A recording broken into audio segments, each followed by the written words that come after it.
Hello, welcome. Today I'll be talking about the nature of thought forms, and through this exercise or this demonstration, I'll be just briefly using this descriptive and physical kind of representation to put a little bit more context on thoughts because they are non-dimensional.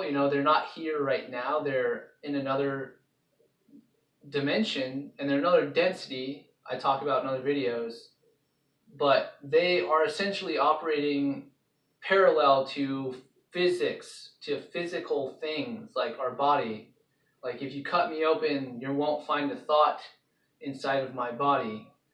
Or if you smash a rock open, you won't see any thoughts there. So what I'm going to get at here is a practical way to really help you understand a little bit more about the process of thinking and your own thinking process, okay? So I have here the human being, and the circles around the human being represent the electromagnetic field. Whether you believe in this or not does not matter, because this is just a helpful video that you can really use in your own way. So I have here circles or objects drawn inside of the electromagnetic field. So within our field, we have a dense energy at the center, which is our body, and then as it goes out, it dissipates and becomes less and less dense. I talk about this in other videos, but these objects that I have drawn here are thoughts, and they come in the form of anything. You can latch onto them and they can latch onto you, and they give you this kind of sensation, and that sensation is a reaction to them.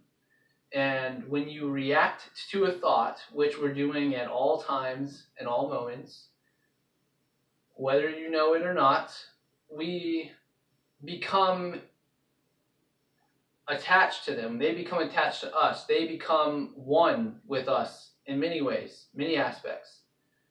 So, I can identify with a thought. I can say, I'm a Gemini. So I identify with this thought. And if the human being is like a center of mass, like it has its own gravitational field or electromagnetic field, like a planet does. And by the way, I won't even get too much into science, but it's been proven that all physical objects have electromagnetic fields. But I talk about this in great detail in my book, The Nature of Thoughts. But I can identify with any thought, and the thought could be, I'm tired, or I'm hungry, or I'm fat, or I don't deserve this. It could be anything. Empowering or disempowering, it doesn't matter. I could identify with it, and then that thought will be like a satellite around my gravitational field. And of course, this is not literal. Don't take me literally. This is just a helpful representation for you to get a little bit more context on your thinking, your consciousness, and for you to open your eyes a little bit more. So the thought will encircle your gravitational field like a satellite or moon does, right? And this object will encircle you, and it will come around in moments of your life, however frequent or infrequent it is, because you have attached yourself to it, and it has attached it to you, and there's a mutual benefit there. There's a mutual energy exchange there. So the energy exchange is the very indicator of the quality and how it's affecting your own well-being. And you know, if there's a thought that comes and it makes you feel deeply heavy and like slow and sluggish and depressed and defeated, all those negative aspects, like you literally feel heavy and like you can't do anything, right? You don't have any freedom.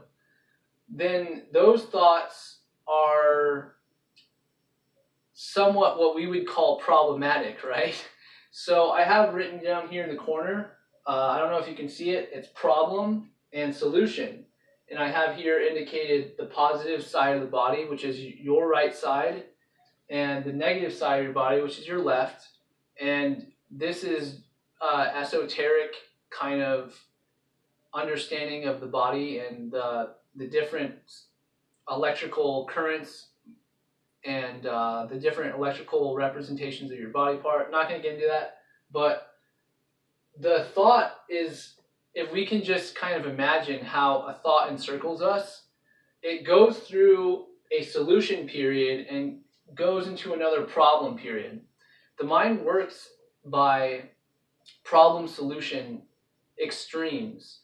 The mind will come up with a problem and then come up with a solution to the problem, but the problem that first originated was not factual. The problem completely was your own interpretation of something that was factual. It was your own twist. It was your own perception and, you know, denial or acceptance of the factual thing. So that in itself is a problem. That the thought and the problematic thinking and the solution-based thinking is in itself, I won't call it a problem. It's more of a nuisance. It's an annoying thing. Because the thought is always going to encircle you as long as you're identified with it. So, of course, the less that you identify with it, it's gonna lose its energetic lock with you. It's gonna use, because like the moon and satellites have like a frequency lock around the gravitational field of a planet. So the same with a thought form. The thought form will lose its gravitational pull and its connection because there's no more energetic stimulation, or there's less and less. So it will go farther and farther out until it leaves your field and you don't even think about it anymore. Okay, so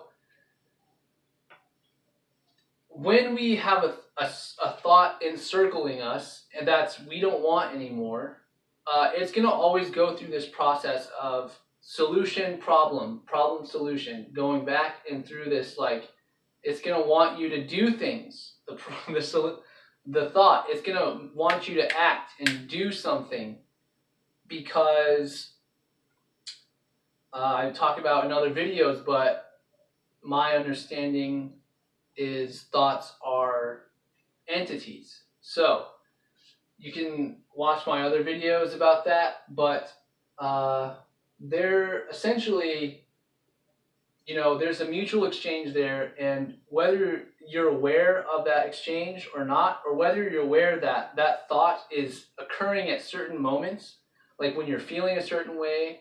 Let's say that you get home from work and, you know, you're used to drinking a beer or two, and there's another thought that comes in after the day, and it's like, oh, I need to relax. Like, I'll have a beer to relax. So that is this problem solution, an example of this problem solution. Like, the problem was that, like, I'm not relaxed. I need to relax. The solution was consume a beer. So you can kind of see the example of that. And without pointing fingers or making anybody feel bad about it, you know, we are constantly bombarded by thoughts. And, you know, the less that you have, really, the less that you have the identified you are with them, the less ones that you are latching onto and getting energy from, the more you can, they can pass through you. So let me explain that. So thoughts are always on the fringe of your energy field, okay? Like they're always gonna be drawn to your gravitational center, your mass, because you are a center, you're a divine, I shouldn't say that, you're a prime mover, which I talk about in some of the other videos. You're a directional consciousness that is a creator being. So without doing that, these thought forms on the edge or the fringe of your gravitational field, which you have not thought of yet, if you are not identifying with thoughts and you let them pass through you, that's what they'll do. They'll just go in your energy field and go right back out, just like that. A problem will enter your mind and it'll go right back out. It could, I mean, maybe it goes in this way. Maybe it goes in its positive negative circle. I'm not a scientist. I haven't proven this theory, but this is a very helpful way to think about it. So, okay, so now that the thought is thoughts are passing through you more quickly and more rapidly, and they're not getting traction on your field. They're not bogging you down, because essentially too many thoughts will bog you down. Too much identification will slow you down. Each thing you identify with will slow you down. You identify, and when you think, I'm an addict, over here, this is an addict. When you think I'm an addict, or whatever else you think, most often, I don't deserve to do what I want to do, or whatever, I'm a bad parent. That's going to continue to be a part of you unless you identify with something else that gives you better emotional indicators. And I talk about this in other videos, how we can best understand emotions and how they are the direct correlation between you and your higher self, and how they are the only way that you can connect with who you are, what you are, which is the eternal one of all of creation, which that's what every person is. So the one thing that you are continuously thinking about, that's bogging you down, that's keeping you from being free, from living your life to the fullest in a way, is, your identification and your emotional response to that thought that continues to go. Because the thought doesn't carry an emotion. You are the emotional reaction to thoughts. Thoughts are just a electrical stimulus that, whether it's I'm not going to get into too technical stuff, but it is going to elicit a magnetic emotion. Of course, emotions are a little bit more physical than thoughts. We can understand that through how cortisol, the stress hormone, makes your body more your blood flow faster and stuff, right? So we can understand in that way how emotions are more physical than thoughts. So thoughts really don't carry that much power. They're like a seed. They're a little tiny seed, but whether that seed gets nourished, gets energy, and gets really amplified by your own emotional reaction to it and your own identification with it, because again, the identification is not emotional either. The identification is completely your awareness. Before there was identification with anything, you were completely neutral, and you were completely I want to say unconscious, but that may confuse you a little bit. But anyway, what I'm getting at here is that the thoughts that are going around and circles and circles around you, and you can't escape them, you can't shake them, you can't remove them from your awareness. Those are the thoughts you're giving the most attention to. So there's many ways that you can really release yourself in your identification with them. And I could list thousands and thousands of ways and methods you can do it. There's yoga. I do it through, I've done it through music, creating music. I've done it through just about anything. Taking a walk, eating more mindfully. Breathing is the most important thing. Breathing is the most unconditional thing that you can do to relieve yourself of any energetic or thought form exchange. Okay, so that's the best one, breathing. But if you can't or don't want to do that, then do something else.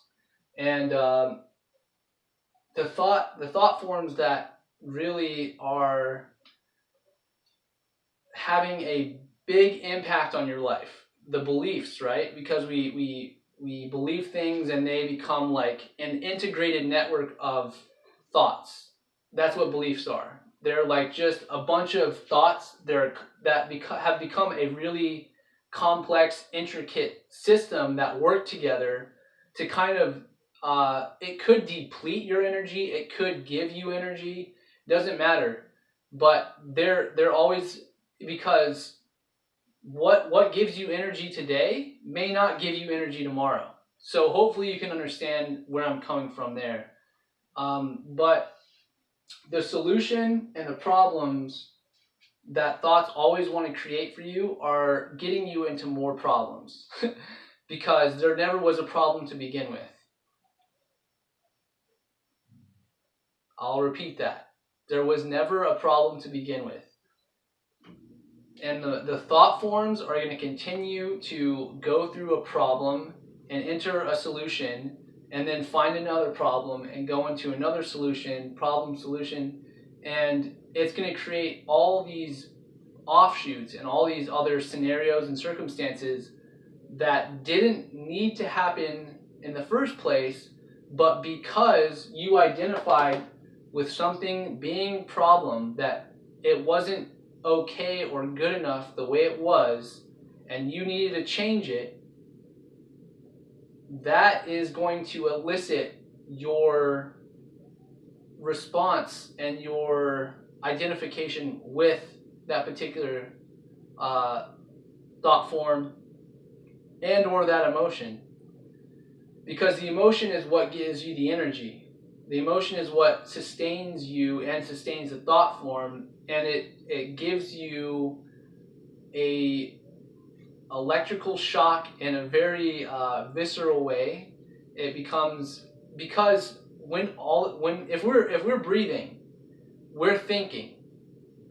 Thoughts are coming to us because breathing and thoughts have to do with the nervous system. So the nervous system, without going into too much esoteric stuff, the nervous system is the bridge between the physical and non-physical densities, which I talk about in other videos. But the thought forms that are occurring will and can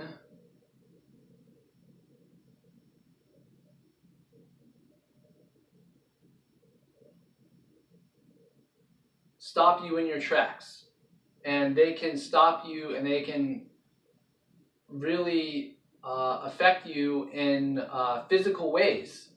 They will manifest as sickness, illness, death,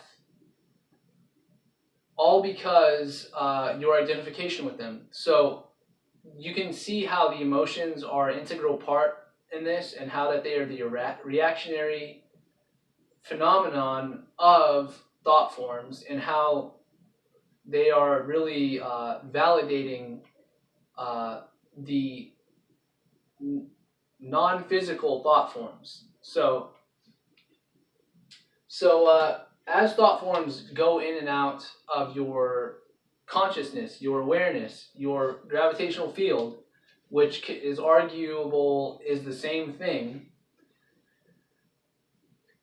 they will either latch onto you and you will latch onto them, because that's the only way that they can latch on, is if you identify with them, or they can pass through you really quickly, really effortlessly, and there would be very minimal energetic exchange. Because again, thought forms are not good or bad. They're just offerings to you. They're just possibilities, potentials, timelines, probabilities, possibilities. So what the emotion that it elicits is your indicator of whether it's going to be good for you or not. Because if it does not give you energy in the way that you want that energy to feel, then it's not going to be beneficial for you in any way, shape, or form. So I appreciate you guys watching this video, and this is a lot of information, and I'm sure it's going to shatter a lot of paradigms here, but that's what I'm all about. I'm here to completely restructure the constructs of this reality. So let's have another chat about this, the nature of thought forms, and many other videos, and throughout my entire career. And we'll see you on another video. Thank you.